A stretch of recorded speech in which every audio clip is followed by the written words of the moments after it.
Hi guys, it's Megan Rose from the Philippines. Today is May 18, 2019. It's a Saturday.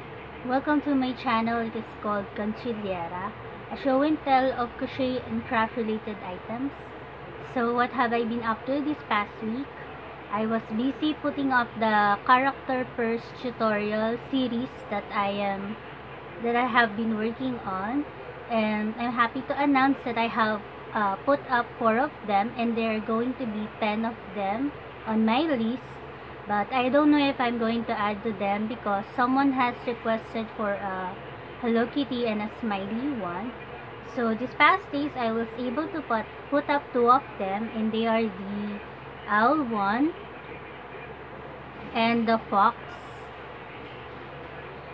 So if you want to check them out, I will put a link on the description box below for them. The first 2 that I have put up last week are the Minion and the pig. So the next things that I'm gonna work on will be the Minion-inspired one.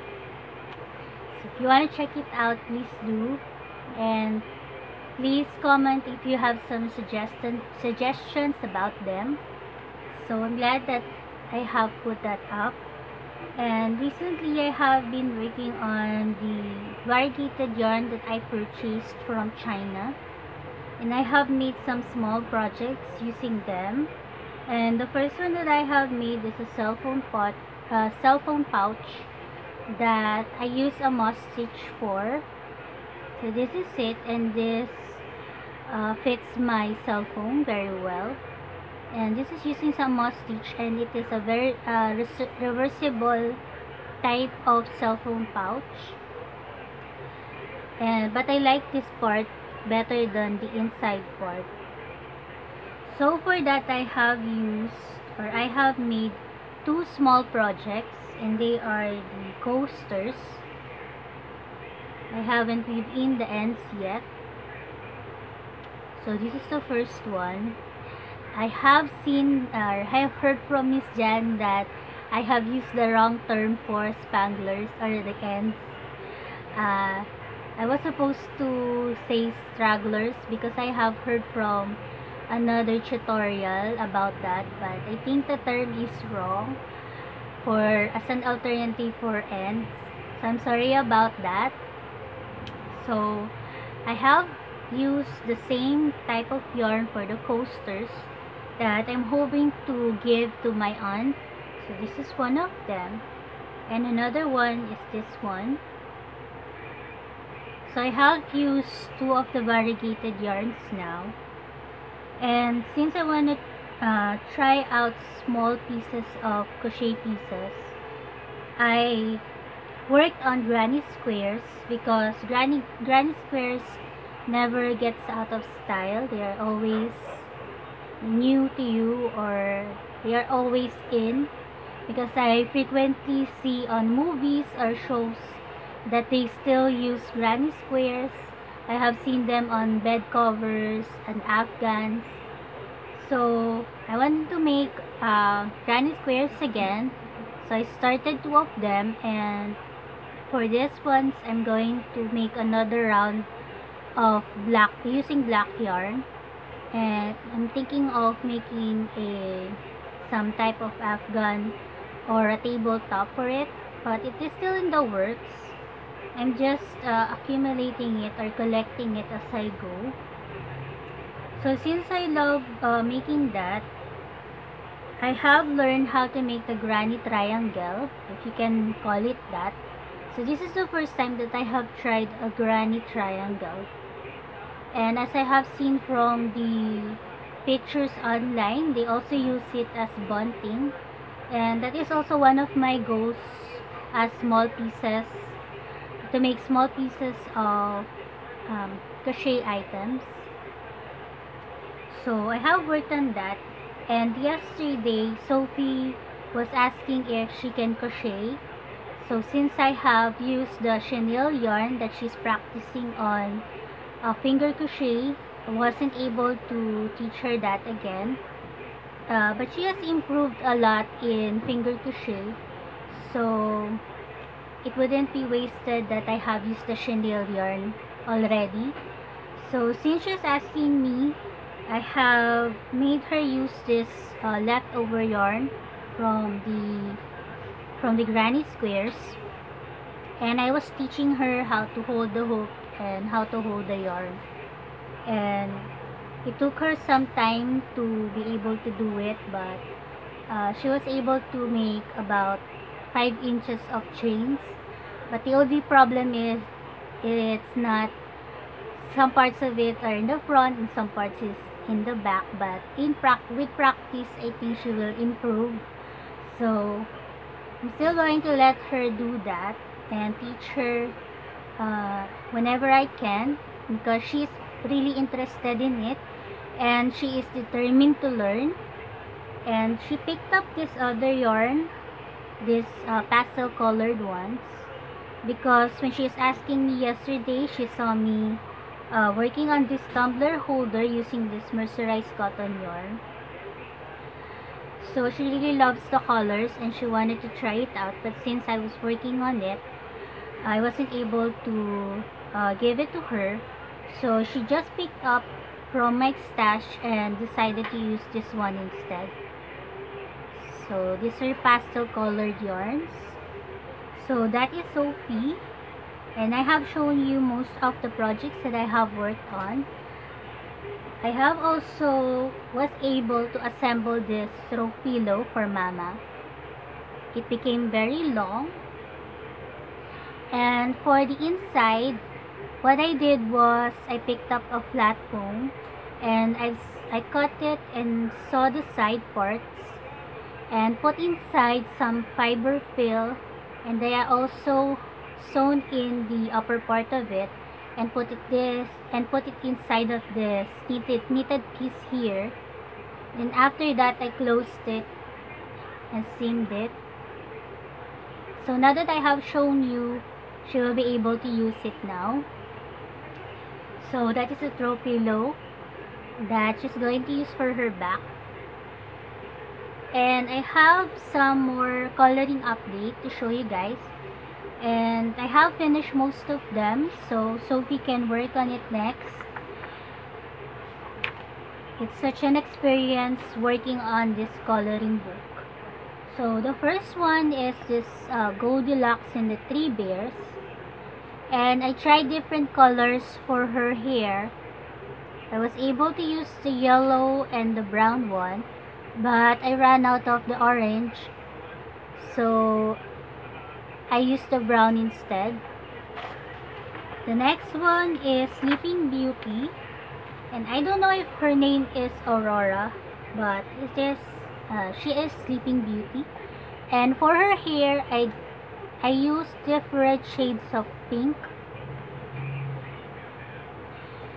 The next one is, I think this is Thumbelina.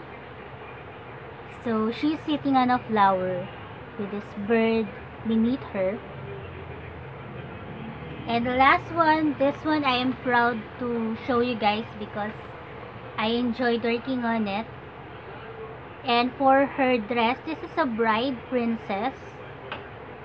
For her dress, I wanted to turn it into some type of silver colored dress, so I used some gray colored color pencils. For her hair, I used a blue glitter pen and also some blues for her veil. And for her background, I decided to turn it into a rainbow colored one. So turned out pretty awesome. And that is the last bits of this coloring book.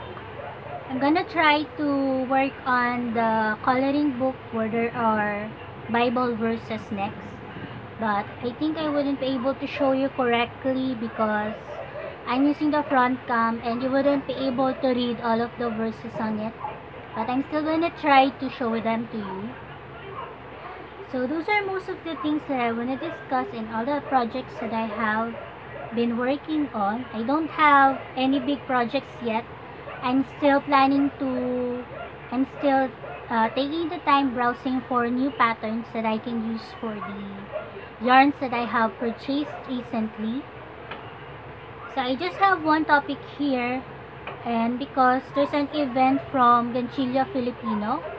It is an association here in the Philippines, and members are Filipino crocheters around the country, and that is where the yarn caravan and the yarn bombing event came from. They were the ones to host it.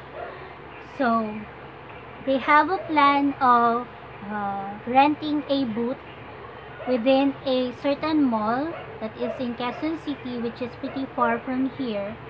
But I applied for it because they are looking for 20 artists to join them in renting the booth, and they are going to sell there all of the crochet stuff that they have accumulated. So since I have accumulated very many crochet pieces, I was thinking that I can join them for that type of event. And it is going to be there's going to be a monthly rental for it, and they're going to pay the salesperson that is going to sell the crochet stuff there. So I applied for it, and I'm hoping to avail it for a month if I can, or if they will let me. So they're going to send the partnership contract on Monday, and I'm hoping that I will be in so that I can sell all of the crochet items that I have been collecting. So that is just one of the projects that Gantsilyera Filipinos is hosting. They have other events that they are pushing through, just like some crochet meetups. So within a certain place there are crochet meetups. So tomorrow will be the meetup for Manila and Makati, and it's going to be the second meetup, and it's going to be in the afternoon. But I think I wouldn't be able to come because my tito invited us to go with them to eat out in Binondo along with his daughter's family. So we're going to do that tomorrow after church, and so I wouldn't be able to go to the meetup, but I really wanted to go. But that is just another event that they are hosting. Another one is a yarn bombing event again on Taguig. They were able to yarn bomb there in the past, and they're going to let people bring some mandalas that they can set up there. And I'm thinking that they're going to also sell some crochet stuff there, but I don't know how to go there, so I wouldn't be able to join them during that event. But recently they have been hosting some awesome events within the yarn community here in the Philippines. So that is the last thing that I want to share with you guys. This is going to be a short one. I have made a first video, but I was stumbling on my words, so I decided to make another one, and I'm thinking that this one is better. So the next couple days I'm gonna try to plan another project that I'm going to make, and I'm leaning towards making some minion amigurumis and some more elephants. And I'm thinking of finishing all of the wars that I have, just like the hippo. So that is going to be my itinerary for the next couple days, and I'm hoping to catch up with you soon. I wasn't able to catch up lately because of the tutorials. So I'm hoping that you guys have a fun day today, crocheting or just crafting. Today here it is sunny, but sometimes it rains during nighttime. So I think that is most of it. I'm glad to have made a podcast today to catch up with you guys. So that's it from me. Bye for now.